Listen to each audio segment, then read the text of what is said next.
Magic is found in every room, where people connect over a shared purpose.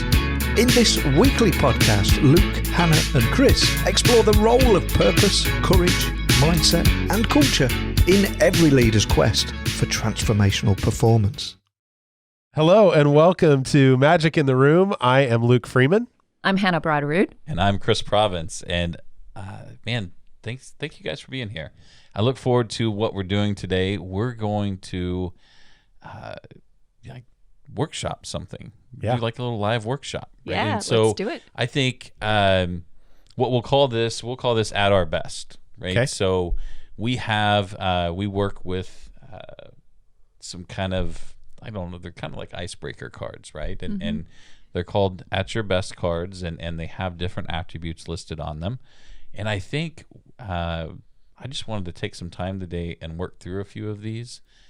And ideally, these attributes really make us better version of ourselves, right? So we've all drawn a particular attribute off the deck here, and we're going to talk about maybe how that shows up for us, maybe get into a little bit of science behind the attribute itself and how it affects the productivity of leaders or teams, and just have a little fun, have a little bit of a conversation, and learn a little bit more about one another, and kind of coming along with us is everybody that listens, right? And maybe they can think about how these attributes apply to their own life and have a role in their effectiveness as we move through. So, And I think the other piece of this is like modeling. You can do this with your team. Sure.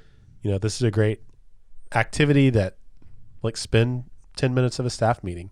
And it doesn't have to be, we'll probably talk for 30, 40 minutes, the three of us. It's not that big a commitment. You can introduce it one week and then say, hey, next week, Chris, I want you to bring a card or I want you to bring a word. And we're going to talk about it for 5 or 10 minutes as a team. So I just want to frame it up that way so that you are taking away kind of practical, how would you facilitate this with a group that you were leading? Sure. And if you guys don't mind, can I model the way? Please you may. do. Okay. So the word that I have is calm, right? And so I'm looking at how does my effectiveness at being a leader rely on remaining calm? And what are some of the things that I can do to facilitate that state? Because in as we go through day-to-day practices, operating, life in general, like there are emotional things that happen. Mm-hmm. And I'm not I'm a pretty good stoic, but I'm not great. Like I get fired up, right? And when I'm emotionally hijacked, it is very difficult to make good decisions. Mm-hmm. I show up as not the best version of me. Mm-hmm. Like when I'm emotionally hijacked, I have a desire to talk shit. I want to be well, mess on all that and F that guy. I'm somehow wronged. Mm-hmm. I've been wronged. How do I make this right? And that does not make me an effective leader. And it's about that mindfulness to say, okay, how do I intervene? How do I find a better place? And maybe it's an oh shit moment. He's like, man, this is really bad. Mm-hmm. This is not kind of bad. This is really bad. And it's going to have disastrous outcomes. And now my heart starts beating fast. My temperature rises to about 101. And I'm like, this is bad, right? And I get locked up. I can't think about what I'm supposed to do next. I've got to find a way out. And the best way I know to get out of that problem and show up as the best version of me, the person that's only there to help other people achieve their vision of success, is I have to accept whatever the worst case scenario is. I have to accept it. Mm-hmm. And I have to evaluate my role in whatever this situation is. What decisions did I make? What actions did I take that landed me here? So I have to bring in personal responsibility. Okay. And I have to accept whatever the worst case scenario might be.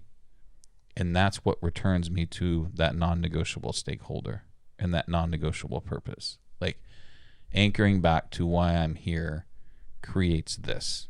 Mm-hmm. And that's how I find calm. I mean, I think topically someone says, well, calmness is sitting on a beach. Well, yeah, but that doesn't help me when I've just been told, like, here's these findings, or here's this outcome, and it's harmful in some way to a business or to a person.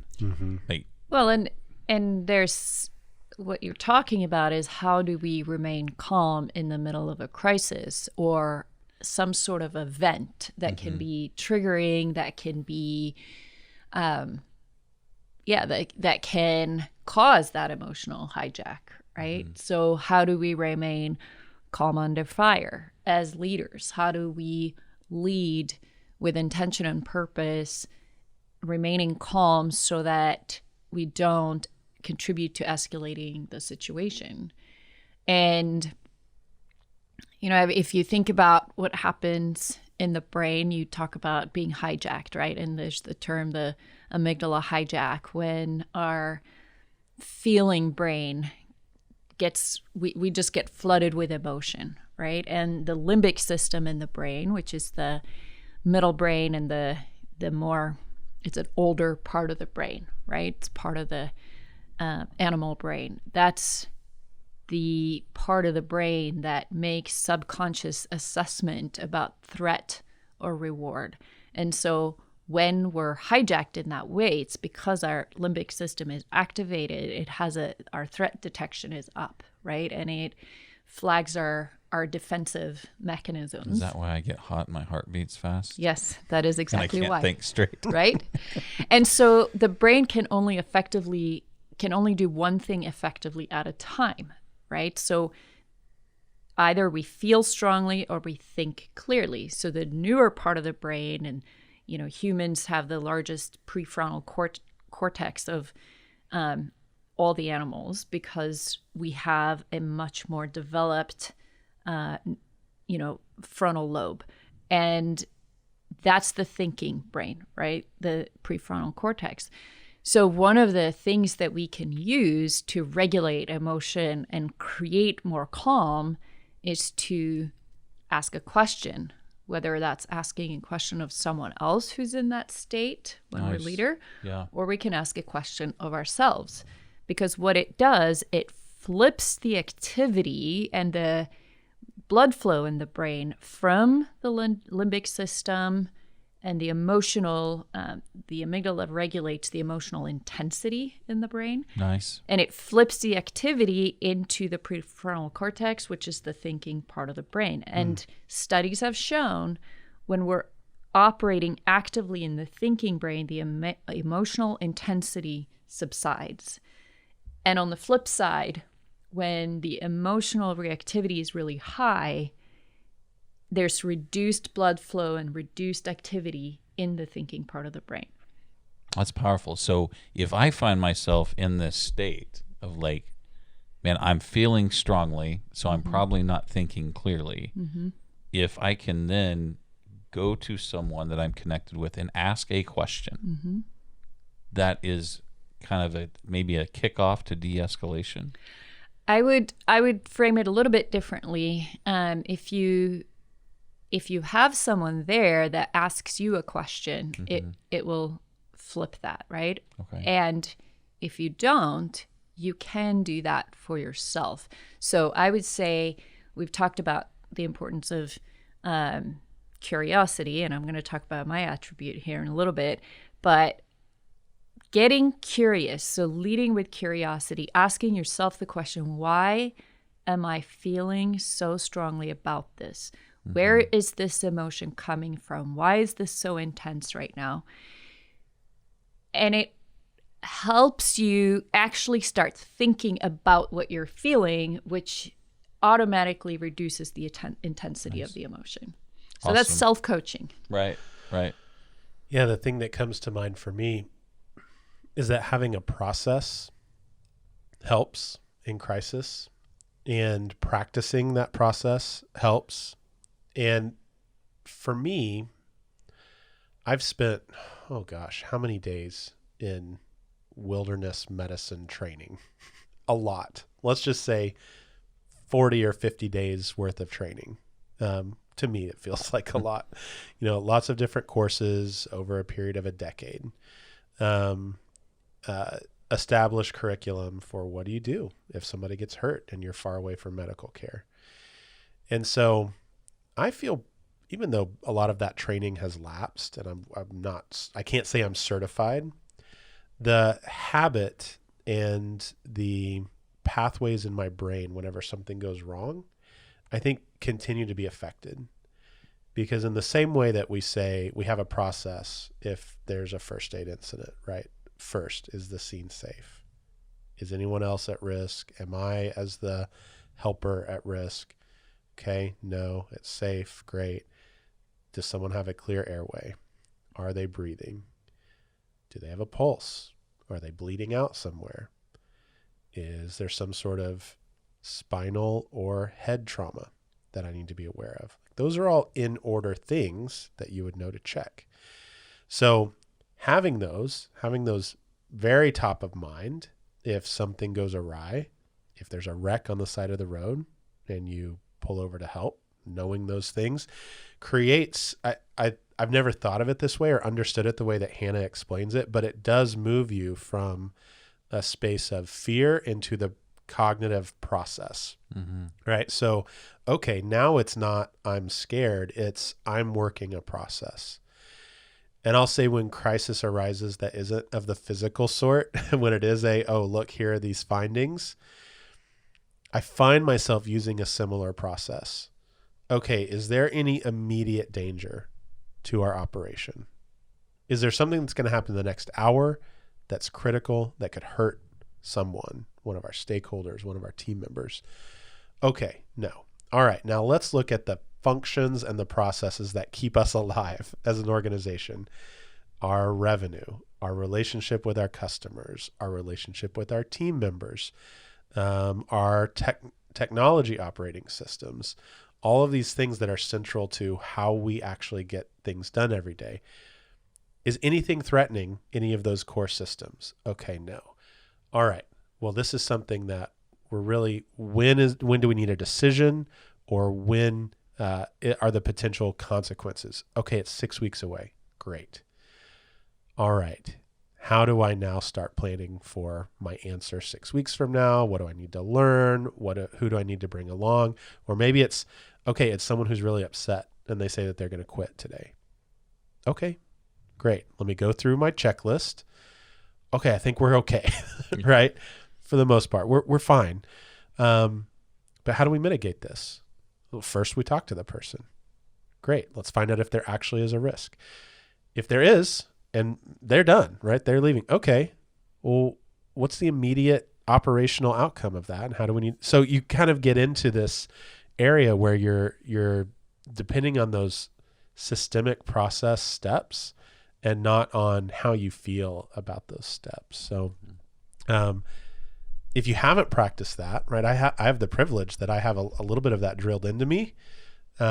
If you don't, I think maybe even writing it down and being able to reference it. Yeah.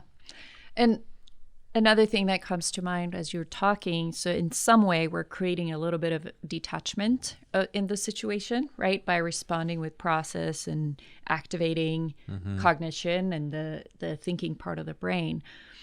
I think it's important too to recognize that when we've gone through a crisis kind of event, and I'm someone who tends to be very calm in those situations, but I may have a reaction later, right? Because the situation requires of me that I'm calm, and that's the part of me that I lead with in that situation, because it is what I sense that others around me need in order to move through this event and this crisis. But I may have an emotional reaction or response later. I may feel exhausted and fatigued later. I may have some recovery to do. And so I think that's part of it too, as we consider the leader's journey and responsibility, is to acknowledging the cost. There's always a cost to every situation. And just having awareness of that, right? That's not right or Sure. wrong. It's just sometimes even when we remain calm, we handle the situation really well, recognizing that it just like if you just did a race or you just did some kind of athletic feat, right? And you won and you did really well, you still have some recovery to do afterwards. So being just cognizant of that. Yeah, and I would kind of wrap all this up with, I think Stoicism has helped deal with a lot of this, like understanding that it is about response. Like when we receive that emotional stimulus, like a leader always has the response within their control. So, like resource like the obstacle is the way. Ryan Holiday is a guy that speaks, at length about Stoicism and how leaders can invoke that to be more effective. And his second book is actually still, or he has many books, but follow up to that one is Stillness is the way, or something about stillness, which talks to calm, right? One other thing about calm is that just like we can't expect to show up to a marathon without any training and then run a race, we also can't expect to have big emotions and manage them well if we haven't been practicing mindfulness of our emotional state in the small things. And so something like a mindfulness meditation practice where we can identify our emotions, observe them, sit with them, feel compassion for ourselves, feeling that, experiencing it, and then being able to clear those and move on.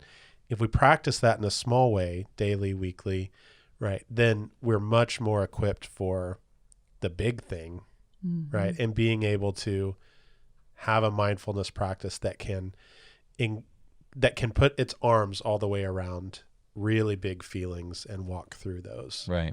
So, I think just, again, like some level of rigor in understanding that discipline can increase our effectiveness as leaders. So thank you guys for helping me kind of explore this idea, this particular attribute as it relates to my effectiveness. And so let's roll on.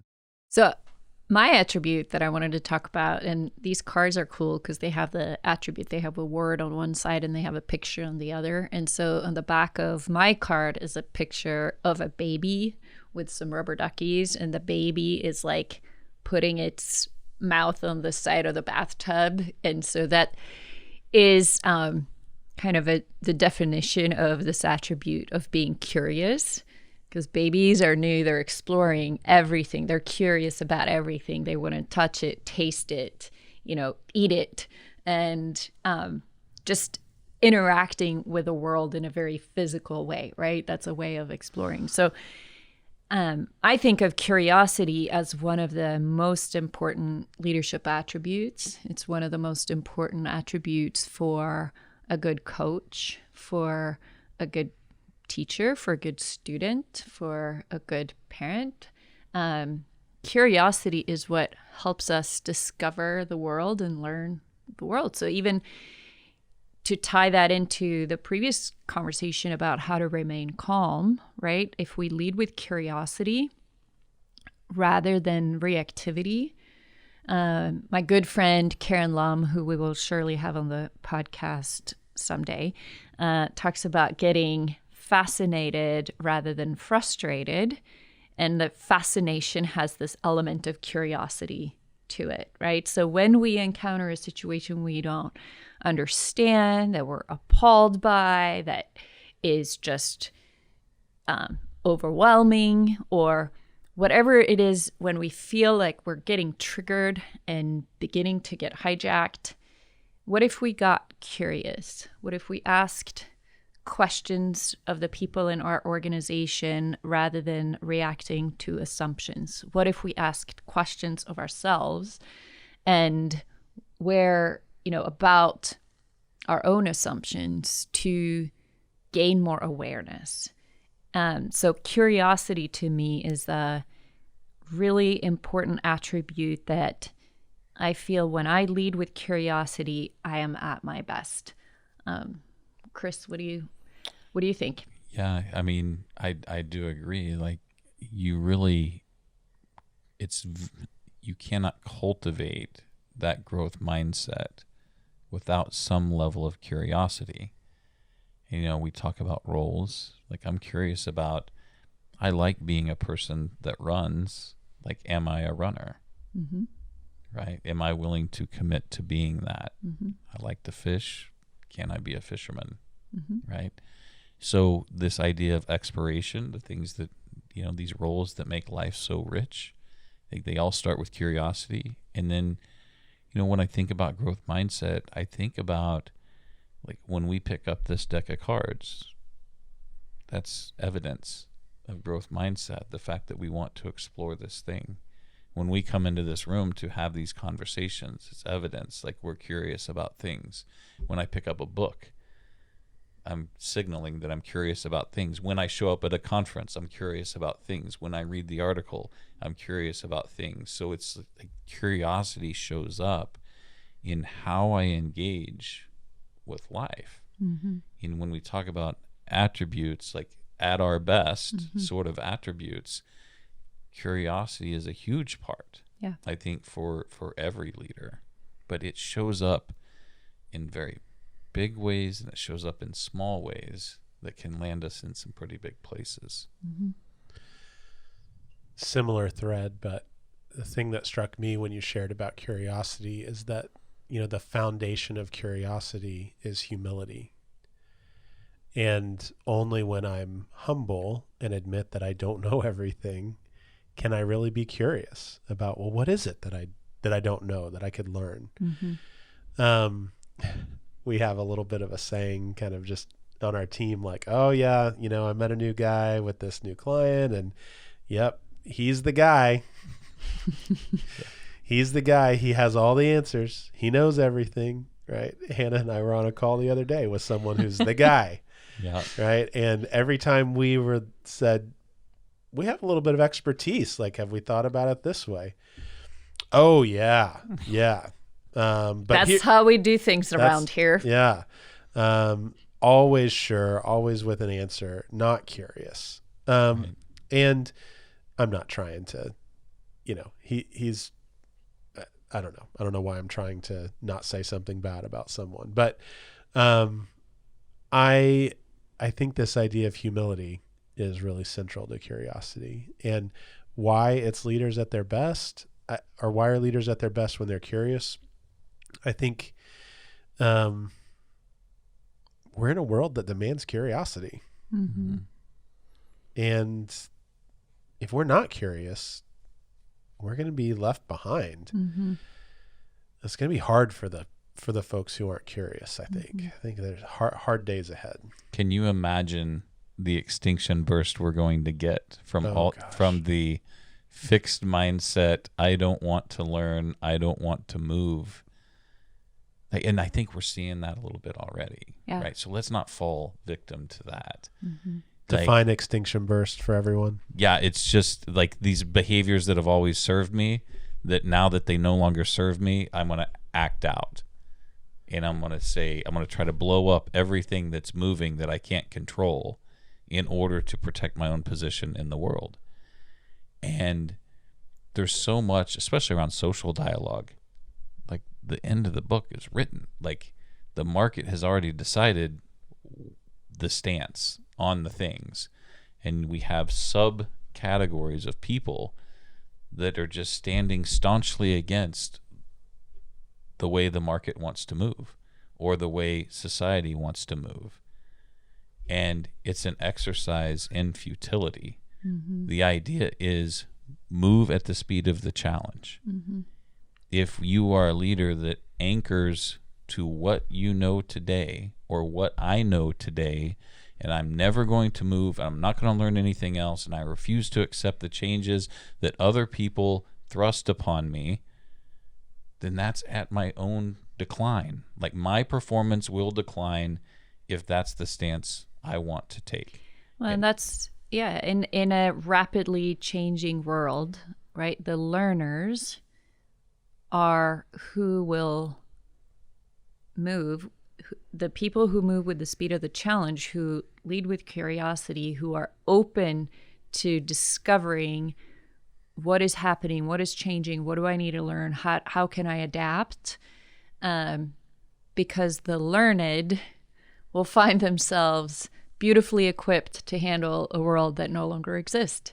And that's something we've talked about in recent episodes of, if we as organizations are not willing to change our business model, to change our hiring practices, to adapt to a changing marketplace, to human evolution, to changes of, global changes and changes in the market, we're going to be left behind. Mm-hmm.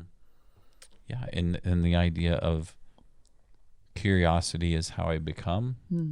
Like being not curious is how I be. And things that be are subject to entropy, right? They're the things that fall apart. Yeah.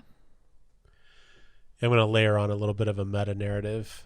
I mean, there was a time not too long ago when the way people interacted with their world, the news that they got about their world, was like a newspaper, maybe once a week, maybe daily. And it'd have a couple pages of global news and a couple pages of local news and a couple pages about sports and a couple pages about business. And that was it. And, you might have one section that you would flip to and read first, but you'd probably see some other headlines and get curious. And most people were more of a generalist in what they understood about the world around them. Sure, if you're passionate about one subject, the thing that you do, you probably have an encyclopedia and can be an expert. I'm not saying there weren't experts in items, but most of the population had a general understanding of what was happening. Well, a couple stages of evolution, like cable news, right? Well, now I can go only consume ESPN and not consume any news, or I can go only consume one news source and not consume any sports or any lifestyle or any whatever. Next evolution, like the internet, right? There's more content than I could ever consume about a niche topic. So if you're interested in something, that can be the only thing you ever learn about. So what I'm saying is that we're finding ourselves, I think, in this place where we have people who only watch one channel and only get their 5 places that they get information on the internet, and they're also an expert in one thing in a large organization.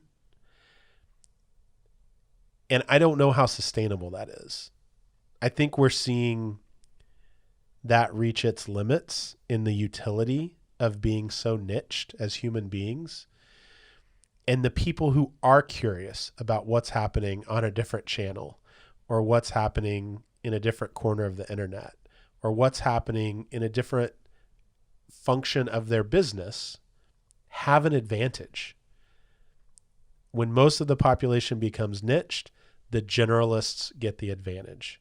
When everyone's a generalist, I think a niche person probably has an advantage, right? There's a whole story. I'm going to totally nerd out here, but there are left-handed and right-handed animals as well as people. What? Yeah. In every population. Only someone that's left-handed knows that. I know. I'm left-handed and I didn't know that. I learned something. But in every population that competes physically, so whether it's animals, humans, whatever, you'll find that the minority-handedness, however you translate it to a species, is about 10% of the population. Because that's the optimized specialistness where it becomes an advantage. So if it was 50-50, and let's say we're gladiators in the Roman Empire, and half the people are right-handed and half the people are left-handed, and you're a gladiator, well, you know how to fight right-handed people and left-handed people, right? If it was 50-50 in baseball, a pitcher would be equally good at pitching to right-handed and left-handed hitters. But when it becomes about 10%, it's niche enough that the majority of the people you're competing against have a disadvantage against that minority way of competing. So, Luke, how then do you explain that within the human species, the higher up in levels of education you get, the higher the percentage of left-handed people are there? Oh man. Well, we could go. That's a long answer. Yeah, we could go into all of the as foxes were domesticated, they also started getting spots. And so there's a correlation between whatever the domestication pieces of the brain and genetics are and spots. Even though spots don't really have anything to do with domestication, the behaviors that you're selecting for actually also produce spots because there's some sort of genetic physiological tie-in. So could you make the same argument that something about being left-handed also leads to higher levels of performance? I'm not going to make that argument because You'll leave that for other people. I'll leave you to make to jump to your own conclusion. I roll, Chris. I mean, Chris. To be fair, if you follow this logic, as the minority right-hander at this table, have the advantage. Yeah. So you should just be happy about that. I'm not left-handed, but I hang out with people who are. Hey, right? that says something about you. Pretty true. That whole idea of I definitely I love surrounding myself with people that are a lot smarter than me so I can be better. And it just so happens a lot of those people are left-handed. So okay, so to circle back to curiosity. Yeah. This was really a long rabbit trail here, but you brought up the left-handedness. Bragger. Humble brag. This idea that being a generalist in this niche society, which being a journalist requires curiosity, right? Because you're always adding to your knowledge base, is an advantage. I think for leaders that holds true. Right. If you're a functional leader and you understand all the other functions in your organization and you understand the entire business model and what it takes to succeed in all those other functions, even though you're really an expert just in yours, you have an advantage in your team's performance when you understand all those other pieces. And a functional leader that only understands their function is disadvantaged. They have a lower ceiling with where they're going to go with their career and just the performance that they can lead their team to. So that's my point about curiosity, is it's valuable. Yeah. I guess I could have just said that. No, that's awesome. I'm got my mind spinning. Everybody else out there is just still Googling if animals are really left-handed. And I'm just thinking man, what is that break between that law of diffusion of innovation and then that where the niche becomes an advantage? At what point does whatever attribute become an advantage? So there's something that happens between 10% and 20% adoption where these things cross over. And so that's a conversation over beers another day, but yeah, pretty wild. Yeah. I mean, because being the minority handedness also has liabilities that come with it. Mm-hmm. Right. So the question is, where does the fighting advantage overcome the liabilities? Well, it's at about that 10%. Mm-hmm. So if it's 20%, you don't have enough of an advantage to overcome the liabilities that come with being in that minority group. Yeah. And we know mass adoption tips at 18. Yeah. So yeah. Makes a lot of sense. Yeah. Crazy. Yeah. All right. Luke, what's your attribute? Okay. So I picked one that I feel like I struggle with, and it is decisive. It's ironic because there's some scenarios where I feel effective in my decisiveness. We kind of talked about emergency situations earlier. Mm-hmm. When one of my kids gets hurt, I feel really decisive. Mm-hmm. I feel calm. I feel like I know the right thing to do, and we can kind of walk through it and make the right choice. And do we go to the emergency room? Do we not? It's measured and decisive and effective. And the same thing happens in crisis management organizationally. I feel pretty decisive. Do I do everything right? No. Sometimes I overreact to a crisis scenario. Sometimes I underreact, but it's usually not because of a lack of decisiveness or anything like that. When I think about the crises I've been in, I think usually the errors I've made have been, errors because of the situation, fair errors, not errors in decisiveness. But crises don't happen all that often. A lot of life is just, okay, what's the right way to use this next hour? Mm-hmm. Or, we have option A, we could go to this conference and speak, or we could go to option B conference and speak. And when I get into those situations, my overthinkingness, which should be very apparent after our curiosity conversation, I think oftentimes gets in my way, and I can start spinning over what's the right thing to do. And I can spin for like weeks without being decisive. I know. You're not going to disagree with that? No, So yeah. I'm curious. I would love to hear from both of you. Like, I would love just like tips and tricks. How do you find decisiveness? How do you get yourself out of those spinning spaces? And yeah, how does decisiveness correlate to effectiveness as a leader? Yeah, part of it has to do with being able to prioritize effectively. And part of that also is influenced by dopamine in our brains. So dopamine regulation has something to do with both motivation, our ability to act, and our ability to make decisions and act on them. And so I think we all can think of situations in which we tend to be more decisive and in situations in which we tend to be less decisive. And getting things done, defaulting to action, it all requires a decision.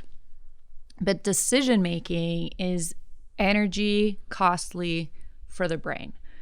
So when you're in a crisis situation like you described, we're in a heightened state of focus because our brain is rallying all of its resources. We have extra blood flow to the brain. We have all the chemicals pumping through our system that makes us act. It's a fight or flight. It's a threat response, right? And we can choose, we've talked about this before, but we can choose different threat responses. But part of that is decisiveness. When we don't have the same level of energy or blood flow to the brain, when we don't have the same level of dopamine or cortisol or all the different hormones or chemicals that influence our ability to act, that's when we become indecisive. And people are wired differently, right? For some people, making decisions daily, small decisions about routine tasks and getting the mundane things done is easy for them. For other people, making big decisions, getting, things that we're very interested in, things that are new and novel, things that are big and scary, we get more dopamine for those and we can more easily make decisions. And so I think just understanding some brain chemistry can be helpful, right? Because I do believe that as a leader, it is important to be able to make decisions, but all of us are better at making some decisions than others. Man, that is super helpful to me. And I'm going to be processing this for a while. Yeah. Just this idea that there's a brain chemistry explanation that like I do well in higher pressure, rise to the moment situations. I know that. I've known that for a long time, that's when I'm at my best. And to be able to say, there's probably a brain chemistry need for that level of activation there. Not that it's an excuse, but to then be able to manage intentionally, I don't have enough dopamine because I'm just spinning out here and not able to make a decision. How do I help myself really think through the stakes a little differently? I'm just kind of playing around with that kind of in real time right now. Maybe it's really thinking, what happens if I put this off too long, and creating a little bit more pressure on myself to get to a decisive spot. So, wow. Thank you, Hannah. Yeah. And then the other thing to be aware of is that decision-making power, like any other energy, is a finite but renewable resource. So it's like a battery, right? Yeah, so you can get decision fatigue. You can get decision fatigue. You can get fatigue, which inhibits your ability to make decisions. And so earlier in the day, so also thinking through like the flow of the day, when am I at my best for certain tasks, right? Making decisions, most people tend to do better in the morning and the first part of the day. The later it gets in the day, the more fatigue we have, the more we've worn out that muscle or the fuel that we need to be able to make decisions, which is why we all know we make terrible decisions late at night, why we default to our worst habits late at night, why we can't seem to have self-control in the evenings when we're tired. And it's the same thing with being able to make decisions. So when we have to make critical decisions, we should try to time those for the first part of the day when we have more of those resources available to us. Yeah, that's interesting. So just real time. I mean, yesterday was a long day for me. I was on a meeting at 7 a.m. driving to the office, and I don't know, when did I get home? 8:39, in the evening after a pretty full day. We recorded 3 episodes here. We're planning our team coming in. We had all this crazy weather and flights were being canceled. There was a lot of decision making, and I got home and I knew I had some tasks to do that the team was depending on me for. I mean, scheduling our afternoon today. We have several kind of strategic planning sessions, pulling some slides together. I created an online whiteboard to help walk through some things. And those were all things that I knew needed to happen, but I was like just done. And so I intentionally sleep now, wake up earlier. So I set my alarm for 5 a.m. and I got up, and there's a reason you guys got, calendar invites at whatever it was, 5:30, 5:45 this morning, instead of 9:30, 10 o'clock last night. Cause my decision-making strength was worn out. Yeah. But Luke, and I'm using this as an example. Well, I really expected those calendar invites last night, at 9:30. That was my understanding. That's when I was expecting to get them.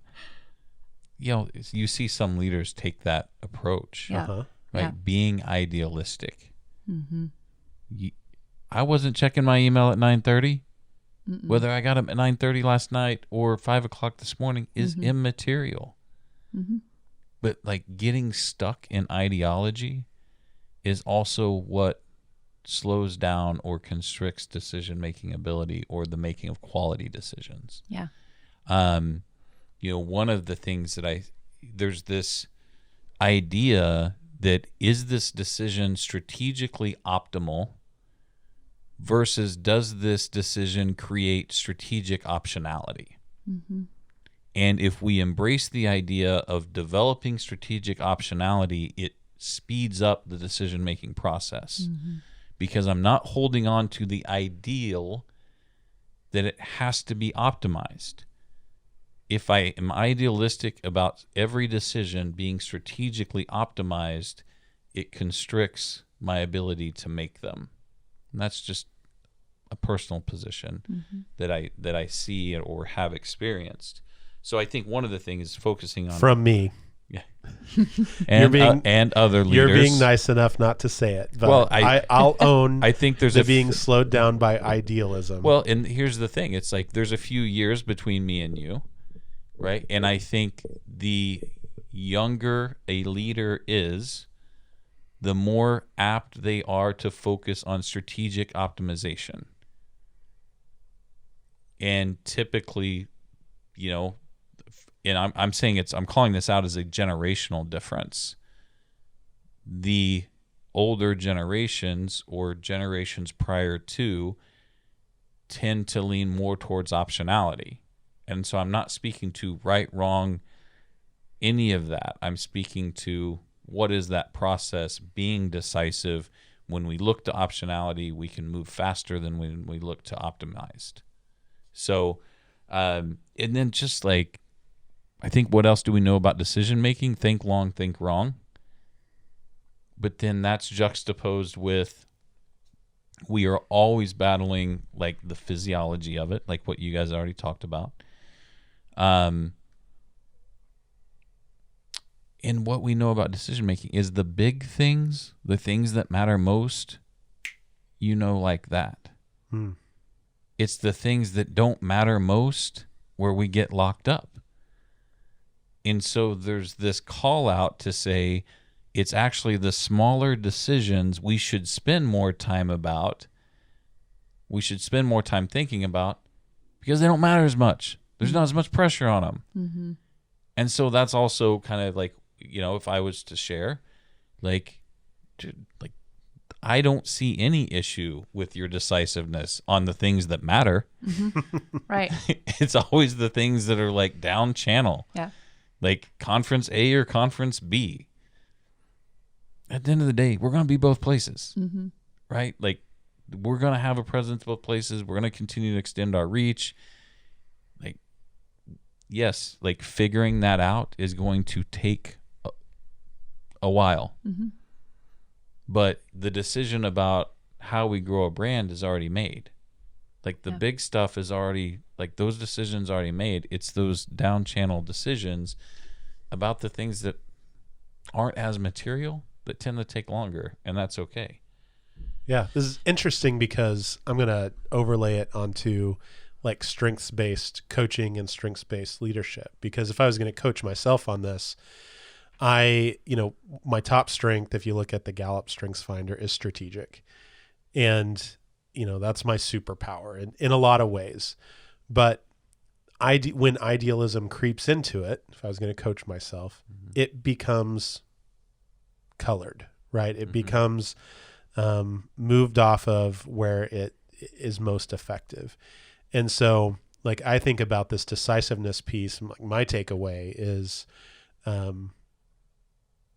when I'm feeling indecisive, I've probably handicapped my strength either by leaning too much into it, or I've taken an idealistic strategy approach instead of a pragmatic or optionality focused strategic approach. So for all of us as we grow, just the fact that something shows up as our superpower or our strength doesn't mean that it can't be developed. Mm-hmm. So actually where I can have the biggest impact in my life, fulfilling my personal purpose, is taking, for me, strategy or strategic nature, strategic focus, and developing that so it truly can be like 1% strength, like 1% best in the world strength. And I can only do that through conversations like this. Mm-hmm. So, that's my takeaway, and my encouragement to other people too, is that if we focus on our strengths, right, we should have higher outcome than focusing on our weaknesses. So, yeah. I just wanted a couple of things to throw in is like, we're playing a game with no end. Like, it's an infinite game. Mm-hmm. So this whole idea of like wrong and right, like that stuff left town. Like, as soon as I started developing as a leader, I think that was the first thing I let go of. That, like, there's no wrong decision. As long as nobody gets harmed, like physically harmed, emotionally harmed, like, there's no wrong decision. We can always return to previous state. We can unwind, right? We can, we have a lot of conversation with people as they move through career paths. Like, should I move halfway across the country and take that job? Well, what do you know? You live in Tulsa and you're a general manager. You're going to be a VP or a director, or, halfway across the country. Like, you can always come back here and be a GM. Like, it's where you are today. Like, it's your launch point. Like, and that's, I do consider a lot of things about decisions. Like, well, what is your current launch point? How does this next decision influence your launch point? If you have does it potentially improve where you launch into the next thing from? Because you've already established your current launch point. Yeah, you're describing life as a choose your own adventure book. Yeah. I mean, I don't know about you guys, but I would like read the choose your own adventure book and like, all right, do you go into the cave or do you cross the river? And I'm like, okay, I'm going to go into the cave. You go into the cave. Oh, there's a bear in the cave. You're eaten. End of story. I'm like, okay, I'll flip back to page 17. Yeah, right. I'm going to go cross the river. Yeah. Right. Oh, you cross the river. There's a deer that lets you ride it, to victory. Awesome. Yeah. Right. So I think that's a helpful way to think about. We can always flip back to page 17 and choose something else. Yeah. And that's not the way most people approach life. Mm-hmm. Yeah. And that's where, when you first ask the question, like, that is 100% my approach. Mm-hmm. Like, I'm not saying that decisions aren't important, but as long as they're aligned, we can always go back to page 17. Yeah. And I think remaining curious is the key to doing that, right?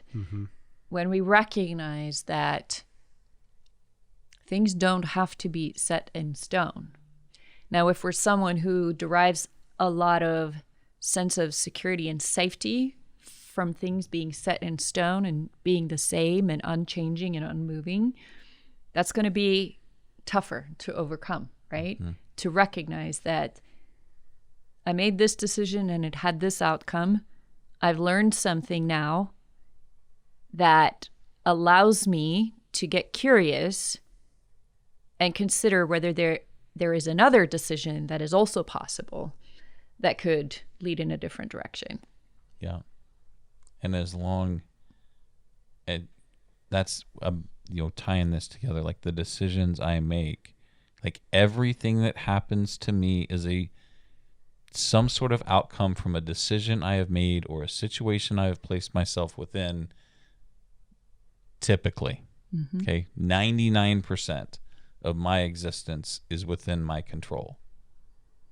And 100% of my response is within my control.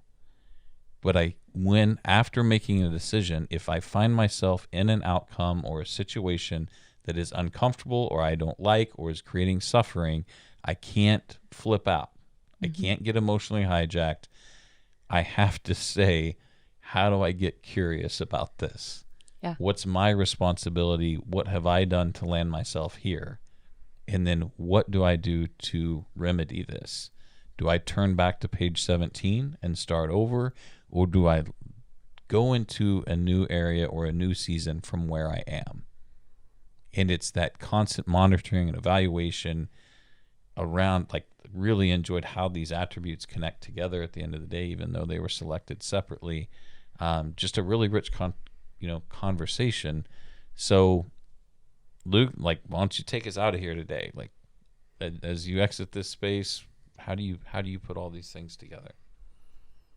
So I'm going to go back to application. So a couple practical things. I hope if you're listening, like, this all came out of just drawing 3 cards out of a deck. And you saw that kind of we started with a structured thing. Hey, what does decisiveness have to do with leadership? What does curiosity have to do with leadership? And we ended up in these really interesting places where I know I grew personally.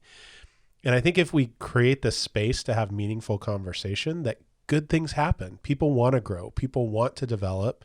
If we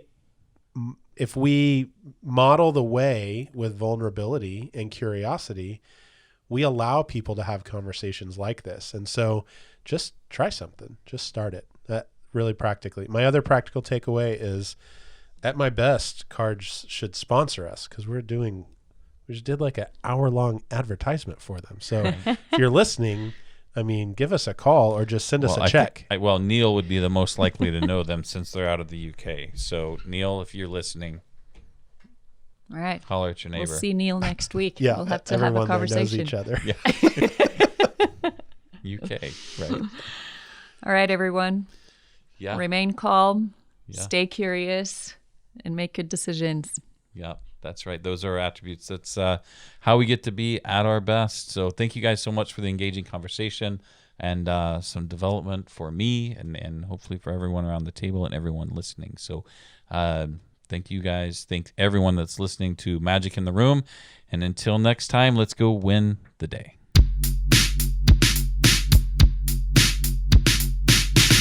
Magic in the Room is hosted by Chris Province, Hannah Bratteroo and Luke Freeman, and produced by Ben West. Theme music is by Evan Grimm. Title track Fake Love available on Apple Music, and this podcast was recorded at Storycatcher Studio with video and audio editing and production support by Brad O'Hara and Alicia Crum, with inspiration, strategy and technical support by yours truly, Neil Hughes. Magic in the Room is a production of Purpose and Performance Group. You can find us at purposeandperformancegroup.com, and remember, previous episodes are available at magicintheroom.com.